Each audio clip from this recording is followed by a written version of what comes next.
नमस्कार साथियों, स्वागत है आप सभी का अंकित इंस्पायर्स इंडिया पर। मैं हूं अंकित अवस्थी और आप है मेरे साथ में देश की सदन में चर्चा में रहे एक मसले पर आज का सेशन डिस्कस करने के लिए। चर्चा है वंदे मातरम पर। वंदे मातरम जो राष्ट्रीय गीत है 150 साल पूरे कर चुका है।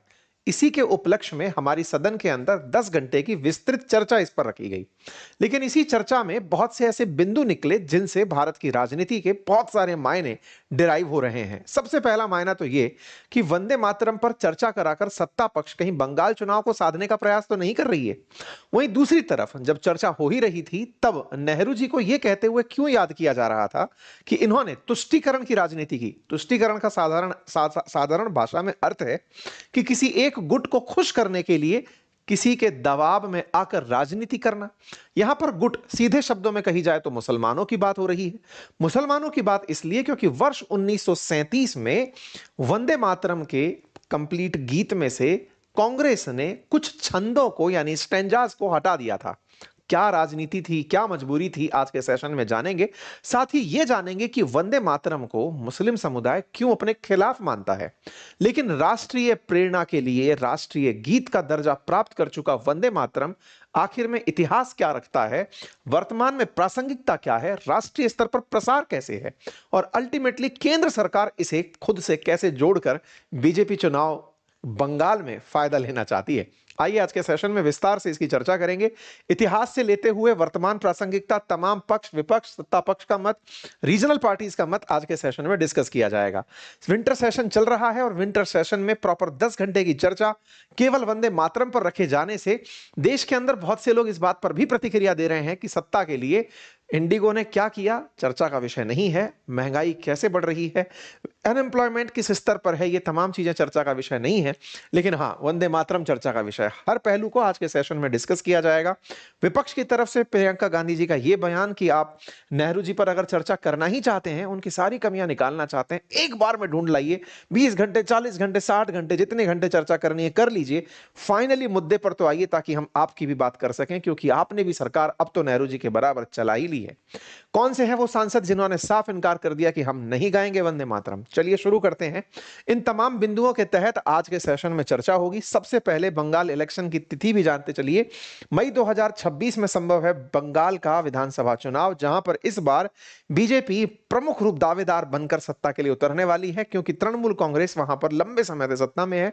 लोकसभा और राज्यसभा के अंदर जिस तरह से वंदे मातरम की चर्चा शुरू हुई, उससे सबसे ज्यादा चिंता जिसे सताई वो तृणमूल कांग्रेस टीएमसीई है। सबसे पहले वंदे मातरम के 150 साल के उपलक्ष्य में जो स्पेशल डिस्कशन लोकसभा के अंदर रखा गया, वहां प्रधानमंत्री जी ने, अमित शाह जी ने, नड्डा साहब ने, सबने अपने अपने बयान दिए। थोड़ा सा वंदे मातरम गीत को आप भी एक बार के लिए गुनगुना लीजिए। वंदे मातरम सुजलाम सुफलाम मलयज शीतलाम सस्य श्यामलाम मातरम वंदे मातरम। ये जो दो पंक्तियां आपने शुरुआत में सुनी हैं, फिलहाल के लिए ये सर्वमान्य पंक्तियां हैं, यानी पूरे देश में इन्हें गाया जा सकता है। लेकिन इसके बाद की जो पंक्तियां हैं, उन पंक्तियों में आपत्ति है। सबसे पहले आपत्ति आजादी से पहले कांग्रेस को और वर्तमान में मुस्लिम समुदाय के बहुत से लोगों को कि वो इसे देवी उपासना मानते हैं। साथ ही साथ इसके अर्थ में, इसका इतिहास, इसका ओरिजिन है कि इसे अल्टीमेटली लिखा ही मुसलमानों के खिलाफ गया था। इस तरह की अभिव्यक्ति इन शब्दों से है, ऐसा समाज विशेष के लोगों का मानना है। सबसे पहले शुरुआत वंदे मातरम गीत के इतिहास से करें तो वंदे मातरम की रचना 1870 के दशक में, 1870 में, दशक 70 है तो 1875 में, तभी जाकर आप 2025 में इसका 150वां साल मना रहे हैं। ब्रिटिश इंडिया में डिप्टी मजिस्ट्रेट रहे बंकिम चंद्र चट्टोपाध्याय द्वारा किया गया था, जो कि ब्रिटिश शासन की दमनकारी नीतियों से आहत थे और उस समय पर अंग्रेजों द्वारा ब्रिटिश रानी के लिए एक गीत गवाया जाता था, उसके विरोध में उन्होंने इस गीत की रचना की थी। बंकिम चंद्र चट्टोपाध्याय बंगाल में बहुत ही प्रतिष्ठित एक साहित्यकार के रूप में, बंगाल की एक प्रतिष्ठा, मान सम्मान, रेनेसा के जनक के रूप में देखे जाते हैं। आज जब संसद की डिबेट की बाहर चर्चा निकल कर आई, तब पता चला कि प्रधानमंत्री मोदी जी ने बंकिम चंद्र चट्टोपाध्याय जी को बंकिम दा बोल दिया। बंकिम दा यानी कि भाई। तो तृणमूल कांग्रेस इस बात पर विरोध कर रही है कि आप इन्हें दा किस आधार पर कह सकते हैं, आप उनसे कैसे रिलेट कर सकते हैं, कहां बंकिम दा। कहां आप, ये भी चर्चा फिलहाल टीएमसी की तरफ से है। आइए आगे बढ़ते हैं। फिलहाल के लिए 1875 में उन्होंने अपनी पहली बार बंगाली पत्रिका बंग दर्शन में इसको लिखा। उसके बाद 1882 में उनका एक नोवेल आया जिसका नाम आनंद मठ था, उसमें उन्होंने इसे पूरी तरह से स्थान दिया। बंकिम चंद्र चटर्जी जो लेखक, कवि, उपन्यासकार, निबंधकार, पत्रकार के रूप में चर्चित रहे, आप कोलकाता के अंदर काफी ज्यादा प्रतिष्ठित हैं, बंगाल में इन्हें काफी ज्यादा मान्यता प्राप्त है। इनके द्वारा वंदे मातरम एक सन्यासी भगवानंद द्वारा, मतलब इनका जो उपन्यास है आनंद मठ, वो असल मायने में कहा जाता है कि सन्यासियों द्वारा अंग्रेजों और उस समय के बंगाल के नवाब के खिलाफ, क्योंकि वो जिस तरह की दमनकारी नीतियां अपना रहे थे, जिसके चलते बंगाल के अंदर भुखमरी के माहौल थे, उससे लड़ने के लिए सन्यासियों द्वारा जब बीड़ा उठाया गया था, तो वह अंग्रेजों के खिलाफ उठाया बीड़ा था, लेकिन बंगाल का नवाब जो कि अंग्रेजों का गुलाम हो रखा था उसके खिलाफ भी था। तो कुल मिलाकर उस खिलाफत की भावना ने लोगों को एकजुट करने का प्रयास किया था। इस पूरे गीत में जो शब्द यूज किए गए हैं, जैसे वंदे मातरम, वंदे यानी कि हाथ जोड़ करके निवेदन करना, जयगान करना, मातरम मां का, सुजलाम, सुजलाम के रूप में देवी, शुफलाम के रूप में देवी, मलयज शस्य शीमलाम की सबकी प्रतिमा है। यानी कि एक प्रकार से यहां देश को, धरती मां को, भारत मां को एक देवी की तरह माना गया है। इस तरह से उनकी उपासना हुई है। 1896 में जाकर यही वंदे मातरम गीत पहली बार सार्वजनिक सभा के अंदर गाया गया। सार्वजनिक गायन के लिए रविंद्रनाथ टैगोर जी ने इसे बंगाली शैली में संगीतबद्ध किया। कहते हैं उस समय कांग्रेस का 12वां अधिवेशन था, 12वां सत्र था। उस समय राष्ट्रवाद की लहर बहुत तेजों पर थी। असल में क्या है कि जब 1857 के अंदर भारत के अंदर स्वतंत्रता संग्राम कहिए या 1857 की क्रांति कहिए, कहते हैं कि वो दौर था जिसने ब्रिटिशर्स को डरा दिया था। 1857 के बाद डरे हुए ब्रिटिशर्स किसी भी प्रकार की राष्ट्रवाद की लहर को देखते ही भड़क जाते थे। उन्हें यह भय सताने लगता था कि कहीं फिर से 1857 जैसा स्वतंत्रता संग्राम ना हो जाए, उन्हें भारत छोड़ के भागना ना पड़ जाए। इसी वजह से 1896 में जब इस गीत को लयबद्ध तरीके से गाना जाना शुरू हुआ, तो अंग्रेजों को इससे बहुत डर सताने लगा। कहते हैं कि 1882 में उपन्यास का जब प्रकाशन हुआ और इसके कुछ अंश बाहर निकल कर आए, तो इसकी चेतना धीरे धीरे फैलने लगी, लोग इसे गीत के रूप में गाने लगे। 1896 में कांग्रेस, जो कि उस समय भारत के राष्ट्रीय आंदोलन का नेतृत्व कर रही थी, उसके अधिवेशन में इसको 1896 के अंदर गाया गया। 1896 में जब इसे गाना शुरू हुआ और 1905 में जब अंग्रेजों ने बंगाल का विभाजन पूर्वी बंगाल और पश्चिमी बंगाल में कर दिया, तब स्वदेशी आंदोलन शुरू हुआ। स्वदेशी आंदोलन में बंगाल को एक करने के लिए रविंद्रनाथ टैगोर जी के द्वारा बंगाल की सड़कों पर चलते हुए वंदे मातरम गीत का गायन करते हुए लोगों को एकजुट किया गया। एकजुट करने में वंदे मातरम ने इस तरह की लहर जगाई कि अंग्रेजों को लगने लगा कि जहां वंदे मातरम गाया जा रहा है वहां अंग्रेजों के खिलाफ प्रदर्शन हो रहा है। इसीलिए उन्होंने इस गीत पर प्रतिबंध लगा दिया। एक बार का किस्सा है कि 1905 में एक स्कूल के 200 छात्रों पर 5-5 रुपए प्रति छात्र के हिसाब से जुर्माना लगाया गया था, क्योंकि वो लोग वंदे मातरम गीत गा रहे थे। बहुत से लोगों को गीत गाने पर जेल में डाला गया, क्योंकि अंग्रेजों को हर बार इस गीत से अपने खिलाफ बगावत की बू आती थी, क्योंकि ये रचना ही अंग्रेजों के खिलाफ की गई थी। लेकिन चूंकि बंगाल का नवाब मुसलमान था और उसके चलते सन्यासियों द्वारा भी इसके अंदर अंतरे जोड़े गए थे, इसके चलते इस गीत से मुस्लिम समुदाय को अंग्रेजों ने मोटिवेट करना शुरू किया कि यह गीत हमारे ही खिलाफ नहीं है, तुम्हारे खिलाफ भी है। जैसा कि आप जानते हैं कि 1905 में जब बंगाल विभाजन हुआ और बंगाल विभाजन के समय दुर्जन नामक व्यक्ति, जिसे लॉर्ड कर्जन कहते हैं, नाम तो कर्जन था लेकिन दुर्जन रूप से उसे संबोधित करते हैं, जिसने बंगाल का विभाजन करवाया था, उसे यह बहुत बुरा लग रहा था कि कांग्रेस बंगाल विभाजन के खिलाफ पूरी तरह से लयबद्ध होकर के विरोध कर रही है। उसने इस आंदोलन को पछाड़ने के लिए, स्वदेशी आंदोलन को पछाड़ने के लिए 1906 में मुस्लिम लीग का गठन करवाया। मुस्लिम लीग, जो कि आगा खां के नेतृत्व में ढाका के अंदर निर्मित की गई थी, वो कांग्रेस द्वारा चलाए जा रहे स्वदेशी आंदोलन की हवा निकालना चाहती थी। स्वदेशी आंदोलन के समय ही कांग्रेस के अंदर दो धड़े बन गए थे, एक नरम दल और एक गरम दल। गरम दल चाहता था कि स्वदेशी आंदोलन को पूरे देश में फैलाया जाए, बंगाल विभाजन के लिए, बंगाल विभाजन के खिलाफ, अंग्रेजों के खिलाफ पूरे देश को एकजुट किया जाए। वहीं कांग्रेस का नरम दल का जो धड़ा था वो चाहता था कि नहीं, ये क्षेत्रीय मसला है और ये यहीं रहे। इसी के चलते 1907 में कांग्रेस का विभाजन हो गया था। 1907 में कांग्रेस का विभाजन हुआ, अंग्रेजों को बड़ी राहत मिली। 1906 में हिंदुओं के खिलाफ मुसलमानों को भड़काते हुए मुस्लिम लीग की अंग्रेज स्थापना करा चुके थे। यही मुस्लिम लीग वंदे मातरम से अपने अंदर नफरत पैदा कर रही थी। वहीं गरम दल के जो नेता थे वो 1907 में कांग्रेस से अलग होकर वंदे मातरम से राष्ट्रीय चेतना फैला रहे थे। राष्ट्रीय चेतना से डरे अंग्रेजों को 1911 आते आते बंगाल का विभाजन रद्द करना पड़ा था। इसका मतलब वंदे मातरम से पैदा हुआ जो स्वदेशी आंदोलन का रुख था, उसने अंग्रेजों को फैसला पलटने के लिए तो विवश किया, लेकिन वहीं से अंग्रेजों ने देश के विभाजन के लिए एक सोच विकसित कर ली थी और यही सोच आगे चलते हुए मुस्लिम लीग के लिए एक फ्यूल का काम करती गई। वहीं चूंकि बंगाल विभाजन रद्द कर चुके बंगालियों में यह फीलिंग ऑफ अचीवमेंट था, तो वो जब भी अंग्रेजों के खिलाफ इसे गाते, अंग्रेज तत्काल प्रभाव से मुसलमानों को भड़काते कि देखो बेटा, हमने तो विभाजन रद्द कर दिया, अब तो ये तुम्हारे लिए गाते हैं।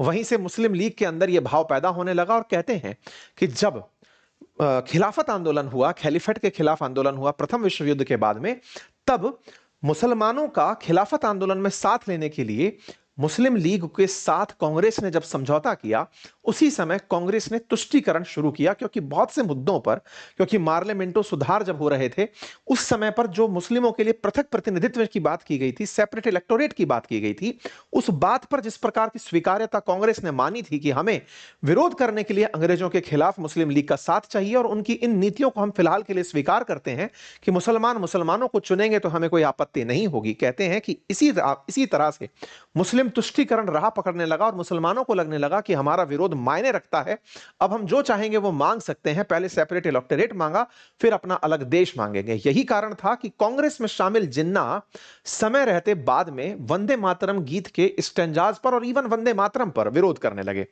परिणाम स्वरूप नेहरू जी को इस पर विचार करना पड़ा। 1935 आते आते उन्होंने कांग्रेस के अंदर उठे इस विरोध के स्वर को, जिसमें यह कहा जा रहा था कि वंदे मातरम के कुछ छंद मुसलमानों के खिलाफ हैं, इस पर जिन्ना के दबाव में पता चलता है कि कांग्रेस ने कुछ छंदों को हटाया कि हां, इसकी भावना चूंकि मुसलमान विरोधी हो सकती है, इसलिए इन्हें हटाया जा सकता है। यही कारण है कि आज पीएम मोदी ने जब सदन में बयान दिया, तब उन बयानों में उन्होंने नेहरू जी से उनकी बाध्यता पूछी, कहा कि आपकी ये तुष्टीकरण की नीति थी जिसके चलते आप जिन्ना के सामने झुक गए थे। यही वंदे मातरम के लिए नवंबर 7 को जब 150 साल पूरे हुए, उसके उपलक्ष्य में भारत में 150 वर्ष का सेलिब्रेशन हुआ। वंदे मातरम के 150 वर्ष के सेलिब्रेशन में संस्कृति मंत्रालय की तरफ से विशेष डाक टिकट, विशेष सिक्का, कॉइन सब जारी किया गया और इसी के लिए अब पूरे साल भर के कार्यक्रम आयोजित कराए जाएंगे। इसी विषय पर प्रधानमंत्री के द्वारा बयान दिए गए। पार्लियामेंट में जो कि विंटर सेशन चल रहा है, जैसा कि आप सभी जानते हैं कि हमारी सदन में 3 सेशन चलते हैं, जिन्हें आप बीएमडब्ल्यू के नाम से जानते हैं, बजट, मानसून और विंटर सेशन। उस विंटर सेशन की शुरुआत 1 से लेकर 19 दिसंबर के बीच में हुई। उनमें से एक दिन वंदे मातरम के 150 साल के डिस्कशन के लिए रखा गया और उसी डिस्कशन में प्रधानमंत्री मोदी का बयान आज के दिन वायरल रहा। जब कारण तलाशे गए कि क्या कारण था कि सदन में वंदे मातरम की चर्चा करना तय किया गया, तो 5 बड़े बिंदु बाहर निकल कर आए। पहला, कि इससे राष्ट्रीय भावना और एकता का संदेश प्रसारित होगा। निश्चित ही बंगाल चुनाव से राजनीतिक संकेत भी जाएगा। साथ ही साथ जो 1937 में वंदे मातरम के हिस्से को हटाने को लेकर बहस है, उसे वापस याद दिलाकर कांग्रेस को पहले ही बंगाल में जाने से पहले डरा दिया जाएगा।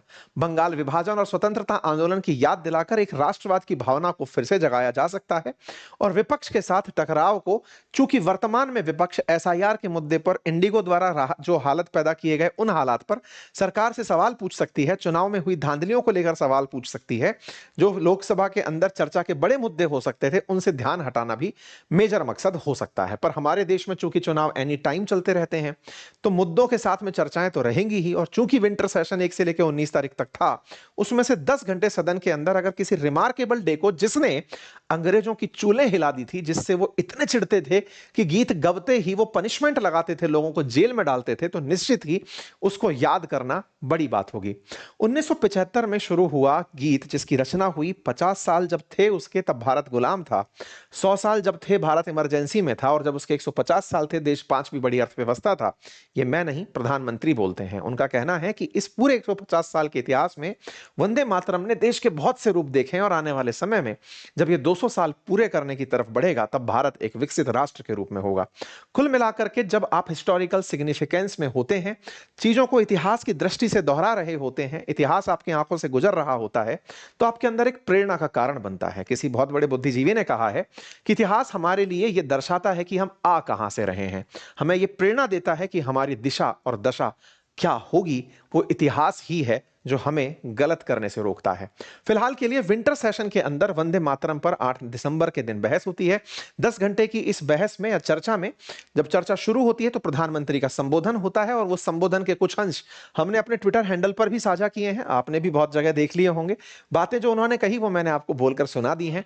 विपक्ष की तरफ से भी अपनी अपनी प्रतिक्रियाएं आई, सबने अपनी अपनी तरफ से जो बोलना था वो कहा।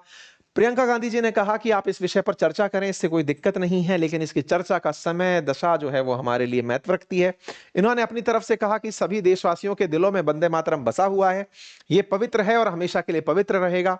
इसके स्टैंजा को लेकर के रविंद्रनाथ टैगोर जी से पूछा गया था कि क्या इसमें से कुछ हटाया जा सकता है, उन्होंने जो कहा वो कांग्रेस ने किया, इन्होंने रविंद्रनाथ टैगोर जी पर कुल मिलाकर इस बात को डाल दिया।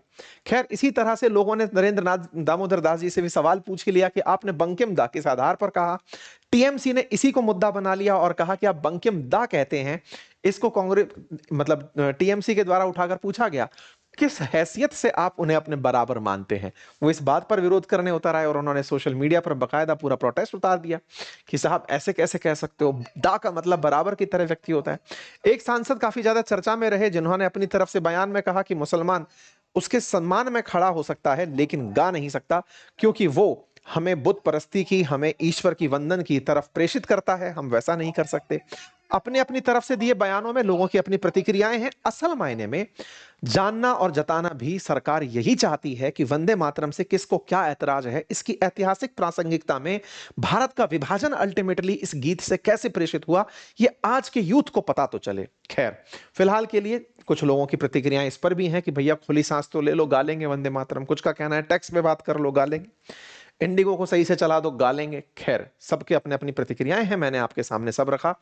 अमित शाह जी ने भी इस पर लंबा चौड़ा बयान दिया, सबने अपनी अपनी बातें रखी। कुल मिलाकर इन बातों का यही कहना है कि साहब वंदे मातरम में बहुत सी बातें हैं जो आपको पता हो। पहली बात यह कि अंग्रेज और मुगल नवाब आम प्रजा के जब शोषण कर रहे थे उस समय पर आनंद मठ में बंकिम चंद्र चट्टोपाध्याय जी के द्वारा इसे लाया गया था, जिसमें सन्यासियों का नारा था कि मां को नमन Vande Mataram.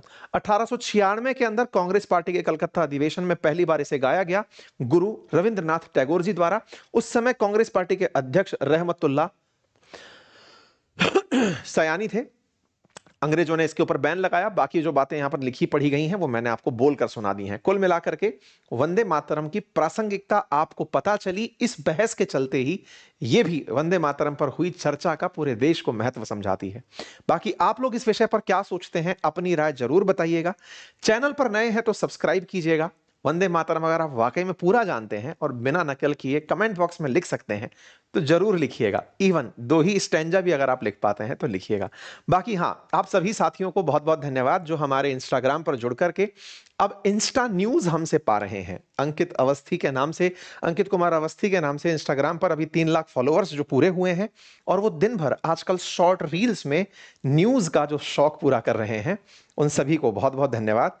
Twitter, Instagram, Facebook, वहां पर आजकल हम आपको दिन भर की कुछ खबरों को बहुत छोटी छोटी समय पर अंतराल में भेजते रहते हैं। आपने बहुत खूबसूरती से इस परिवार को ग्रो किया है। अपना प्यार इसी तरह बनाए रखें।